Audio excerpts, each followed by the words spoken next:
Es tendencia en las redes sociales el video del encuentro entre una lancha, supuestamente procedente de Miami, y un bote de guardafronteras de Cuba que intentó evitar que sacaran a personas de la isla. Pero la potencia de los motores de la lancha marcó la diferencia. Veamos el video. Ya, le va a chocar, le va a chocar.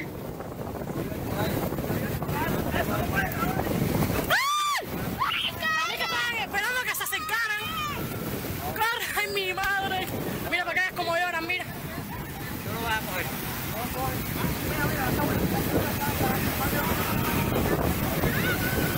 Mira para acá como llora, pobrecita.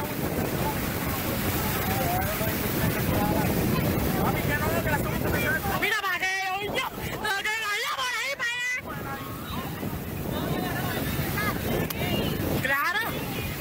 Dios.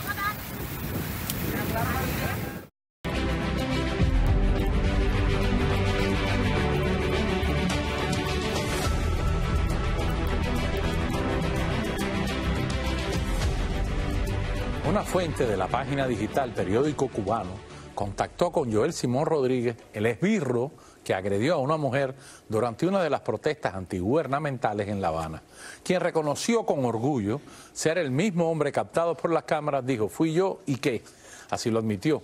En el momento de la agresión también estuvo presente el presunto hermano de Joel llamado Yurieski Simón, quien trabaja en la Dirección Nacional de los Joven Club de Computación. Ambos son oriundos de Pinar del Río y radican en La Habana. Y ahí, como trabajo aleatorio, tienen el desbirro. Escuchemos la conversación grabada en este diario de Internet. Oye, eso es su problema, papi. Como se le sacan los ojos, le sacan las muelas, le sacan la cabeza. A mí me importa un bledo nada de eso. No se hubiese metido y punto. Y ya, ¿cuál es el problema? Si por ahí en los países capitalistas te meten los caballos para arriba y te los tiran a matarte. Y que lloren y lloren. No me importa. Yo digo como dijo Posada Carriles cuando el problema del atentado, puse la que aquí nadie va a hacer nada, ni nadie se come a nadie. ¿Cuál es el miedo?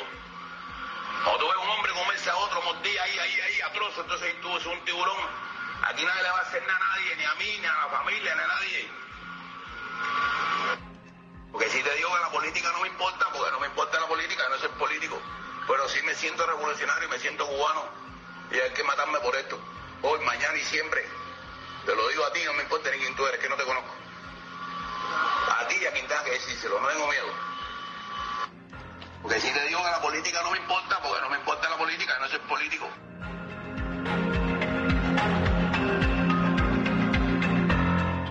Lenguaje de esbirro, no cabe duda, ¿eh? También denuncian que el niño de 12 años, Cristian Hernández Villavicencio, fue detenido el viernes último por las fuerzas represivas durante una manifestación en Santa Clara. Junto a Cristian fueron arrestadas también Yaimi y Dayamí Villavicencio Hernández, madre y tía del menor respectivamente. La noticia fue confirmada por el Foro Antitotalitario Unido, FANTU por sus siglas, con sede en Santa Clara, que dirige el preso político y premio Sájarov a la libertad de conciencia, Guillermo Coco Fariñas, quien agregó que los 3 detenidos fueron liberados en las primeras horas del 2 de octubre. Las 2 mujeres activistas y colaboradoras de FANTU y el niño fueron conducidos hacia la Unidad Provincial de Investigaciones Criminales y Operaciones, se llama UPICO por sus siglas, localizada en el kilómetro 1,5 de la carretera Planta Mecánica. Y para analizar todo esto que está sucediendo en Cuba, nos acompaña el activista Antonio Rodiles, quien acaba de llegar de la isla y está al tanto de todos los pormenores de estas protestas, de las consecuencias que pueden tener, de la trascendencia que han tenido, y por eso te damos la bienvenida aquí. Nos ha implicado que siempre es un honor tenerte, Antonio. Bueno, gracias Camilo por invitarme y sobre todo para analizar un tema tan vivo y tan importante, ¿no?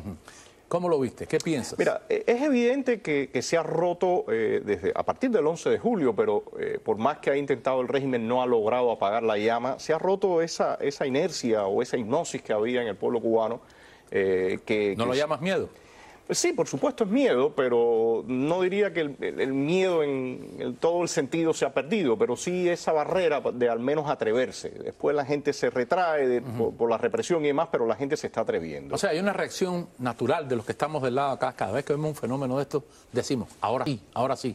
Yo creo que hay que tener cuidado en ese sentido porque ahí iba, hay que analizar esto en su correcta magnitud. Estamos hablando de que la gente ha perdido ha roto esa barrera, se atreve a protestar, se atreve, ya de hecho ha sufrido también y los niveles de frustración por el desastre que se vive se han disparado. Pero el problema es que hay que poner en su magnitud a quienes nos enfrentamos. Nos enfrentamos a un régimen que tiene establecido una guerra contra el pueblo cubano y como guerra al fin gana quien más poder tenga. Y en ese sentido, el pueblo cubano lo que tiene es una pelea, como se dice, de león a mono amarrado. Y yo, como opositor, te debo decir también que estas protestas son tipo catarsis social, pero no hay una articulación. Muy lamentablemente, yo me he cansado de repetir en los últimos tiempos que la oposición interna ha sido abandonada. Están escapando muchísimos activistas. Más que abandonada, se ha mudado hacia afuera, ¿no? Está fuera de la isla. Sí, pero antes de que se mudara afuera de la isla, o sea, ese fenómeno ha venido el abandono. Abandono que ha sido alertado. Yo en lo particular he alertado a congresistas y a actores políticos de ese abandono. Y lo que estamos viendo ahora es que el terreno social, el campo social, sí responde, la gente quiere, pero no hay cómo enrumbar eso porque falta esa oposición. Falta un guía, falta un líder. No un guía, no un líder, yo diría exclusivamente, pero sí los grupos que incluso en algún momento fuimos incipientes o gérmenes, pero ahora mismo no estamos para poder enrumbar ese descontento social. Sin embargo, Antonio, la espontaneidad de estas explosiones sociales es a lo que más le teme el régimen.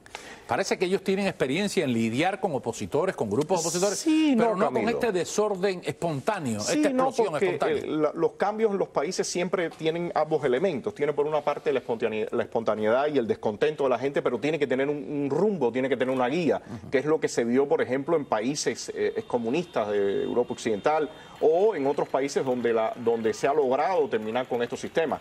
Pero cuando te enfrentas a regímenes como el iraní, como el bielorruso, como el venezolano, como el cubano, como el nicaragüense, más allá de la catarsis y esa ruptura social, se necesita realmente una guía y un rumbo. Había una tendencia en los años 50 en Cuba que decía que los cambios de gobierno se hacían con el ejército o sin el ejército, pero nunca contra el ejército. ¿Tú crees que el ejército, las Fuerzas Armadas, en este momento actual, vale esta premisa? Hay que contar con ellos, tienen que sumarse a un cambio. Bueno, son los que tienen las armas, son los que tienen las armas y por otra parte el régimen ahora mismo y en la actualidad no solamente cuenta con las armas, sino con la información y la comunicación.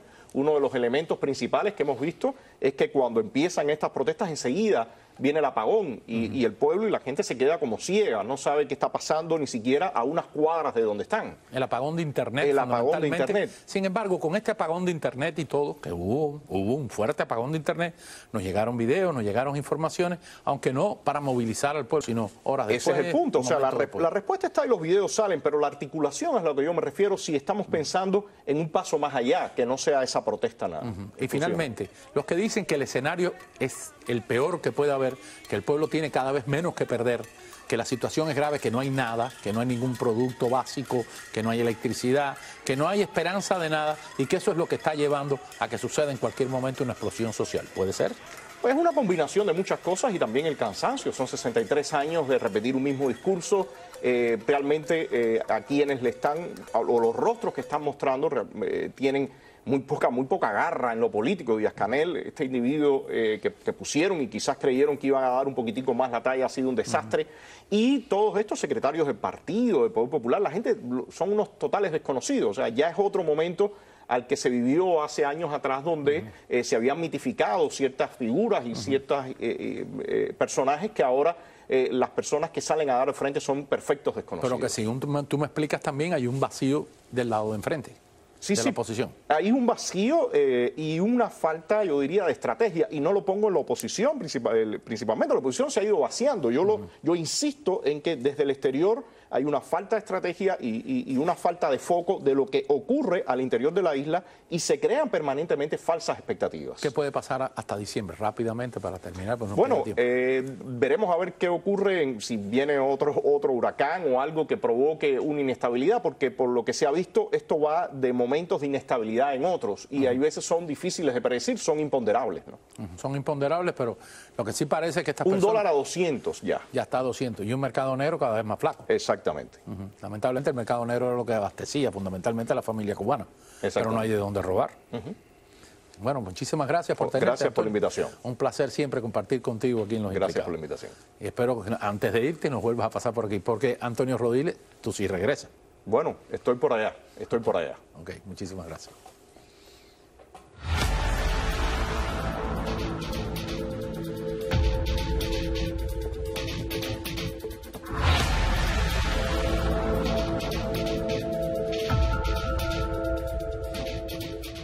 Y tal como decía Antonio Rodiles, el huracán, el que ha llevado la inestabilidad total aquí a Cuba en estos momentos. Varias comunidades de la provincia de Pinar del Río permanecen con sus casas derrumbadas, sin agua y sin alimentos, tras el paso de este huracán Ian. Esta situación ha sido denunciada por los habitantes de dicha zona y algunos activistas que se han dirigido a los lugares para ayudar a los cubanos. Veamos este reportaje sobre la situación ahora mismo en Pinar del Río a consecuencia del huracán Ian. Martín Hernández y Domingo Porra venían aquí que era la defensa civil. ¿Y hoy quién está aquí? Hoy aquí no hay nadie. Hoy aquí nadie. Este pueblo está desprovisto de nadie. Nadie viene a preocuparse por él, ni por los niños, ni por los ancianos, ni por los encamados. Encamados, mire, aquella casa. Aquella mujer se que durmió debajo de una mesa. Otra por allá que es una viejita, vive al final. Nadie se ha preocupado de esa vieja que está enferma, Punta Cana devastada. ¿Quién ha venido a saber de nosotros? ¿O este pueblo está fuera del mundo? Hay un puntico, ese puntico somos nosotros, es Punta de Carta, es lo que queremos nosotros, que se acuerden de nosotros, que aquí existen personas. No tanto la gente grande, los niños. Lo que están pasando, se están muriendo de pie. Porque la Irene porque no tienen nada que comer, El pan cada ni 2 un días. pan, ni una leche, nada. El pan está viniendo cada 2 Cada días. 2 días. El pan de anoche, de 2 días. De jueves y viernes. De jueves No ha y venido viernes. ni Y el hoy es gobierno domingo. a ver nada, ni las casas, ni el agua, ni lo que están comiendo los niños, ni están haciendo nada. Ayer entró la defensa civil y la responsable del consejo. ¿Y dónde fue? ¿Con quién se con el pueblo? ¿El pueblo está aquí? ¿Habló con el pueblo? No, no habló con el pueblo. El delegado no es el delegado. Habla con el pueblo. Pídele tu opinión al pueblo. ¿Cómo se siente el pueblo? Porque el pueblo es quien da la última. Sabemos que la situación del país está complicada y hay problemas, pero que no, que venga alguien aquí a ver si aunque sea alguien murió, si le falta un medicamento a una persona, algo, nada. Hay problema con el agua, hay problema con todo. El agua que estamos tomando es podrida de un pozo. Y porque la Y gente... porque la estamos cargando nosotros en carretones, carros de caballo, con las cubetas, Y porque las sin personas de poder. aquí nos están prestando el Y auxilio nos de los están pozos. prestando el motor para poder sacar el agua. Un agua que nos sirve para tomar, que es cangrejo muerto, cucaracha, gusano, lo que caiga dentro del pozo. Terrible la situación. Y a todas estas, los dirigentes del castrismo, bueno, miren esto. Oye, niña, cállate la boca ya. Bueno, así fue como trató a una muchacha el gobernador del Mariel, Julito, conocido como el del Can, a quien nadie lo quiere en esa zona, todos lo odian, pero además el hombre tiene el descaro de referirse así a las personas que lo están increpando porque tienen necesidades. Veamos a Julito, el del Can, maltratando al pueblo. ¿Sabes quién es el nombre? Oye, niña, cállate la boca ya que estoy escuchándola a ella. con vómitos, diarrea, con dolores abdominales, que supuestamente no de los 4 o 5 me cabía que ingresar y no lo pueden ingresar ni lo pueden poner un suero porque no hay. Acá no vienen al hospital, a que me botan de la ¿Quién cara. te dijo que no había? Yo, los médicos. Anoche las llamaron. No me sacan la receta. Busca allí, búscame la receta. Pero qué receta, caballero, si tú vas a la farmacia y no hay ningún medicamento. Oye, eso es otra cosa. No. Mira.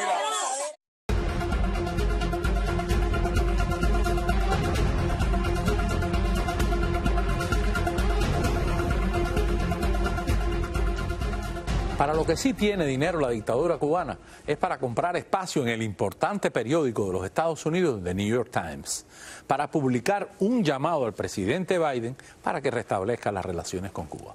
Sin decir que el anuncio fue pagado por Cuba, el sitio oficial Cuba Debate compartió una nota donde mencionaba que el documento va dirigido al presidente Joe Biden, deja que Cuba se reconstruya, así es el encabezado de este artículo, pero ya varios periodistas y analistas cuestionaron el descaro de la dictadura castrista en medio de la absoluta miseria que vive el pueblo cubano. Me pregunto cuántas casas de bajo costo se podrían construir con los $150.000 que presuntamente le costó el anuncio en el New York Times a los gobernantes de Cuba y sus adeptos en Estados Unidos, escribió el periodista Mario Pentón. La reportera Nora Gámez Torres, a través de su cuenta en la red social de Twitter, también aseveró que se trataría de un anuncio demasiado costoso. Señores, en vez de gastarse el dinero de afuera, déjenselo al pueblo un poquito al menos, a esas personas que vivimos gritando que no tienen nada y que están desesperados, o a comprarle un tapaboca al gobernador del Mariel. Crónica de una noticia cantada. El secretario de Estado, Antony Blinken, dijo que el gobierno de Estados Unidos valora si Cuba debe continuar en la lista de países patrocinadores del terrorismo. Esto sucede horas después que Cuba anunciara que la delegación del Ejército de Liberación Nacional de Colombia se retiró de Cuba, luego de 3 años de darle refugio en la isla. Continuaremos revisando según sea necesario para ver si Cuba continúa mereciendo esta designación, dijo Blinken en conferencia de prensa este lunes junto al presidente colombiano Gustavo Petro. En relación con este tema, el secretario de Estado celebró el compromiso que ha asumido Colombia desde hace varios años para acoger a tantos venezolanos que han tenido que huir de la catástrofe humanitaria que es Venezuela. Por su parte, el presidente colombiano Gustavo Petro aprovechó la conferencia de prensa para comentar que lo ocurrido con Cuba es una injusticia y dijo que el Estado cubano fue incorporado en la lista de patrocinadores del terrorismo por la petición de un gobierno colombiano a la administración de Donald Trump, durante el periodo en que la isla era sede de las negociaciones con el ELN y las FARC. La represión del régimen no cree en la falta de gasolina. Para eso han habilitado carros patrullas ecológicas, como pueden ver en esta foto que nos llegó a la redacción. Es un carretón de caballos, como si fueran en uno de los autos habituales. Estos 2 agentes de policía patrullan en las zonas rurales del país al estilo del viejo oeste, pero sin cowboys. Pero miren ustedes, la presencia policial las garantizan, ya sin los yelis chinos, los carros chinos estos, pero con este carretón que seguro que fue confiscado también. Y ahí se pasean los 2 agentes del orden. Increíble, pero cierto. Hacemos la primera pausa. Al regresar, un cubano en el sur de la Florida podría enfrentar la pena de muerte luego de ser condenado a cadena perpetua. Todo porque Cuba no aceptó su deportación. Ya le contamos. Y en la provincia de Santi Espíritu presumen de tener la única fábrica de perros calientes de todo el país.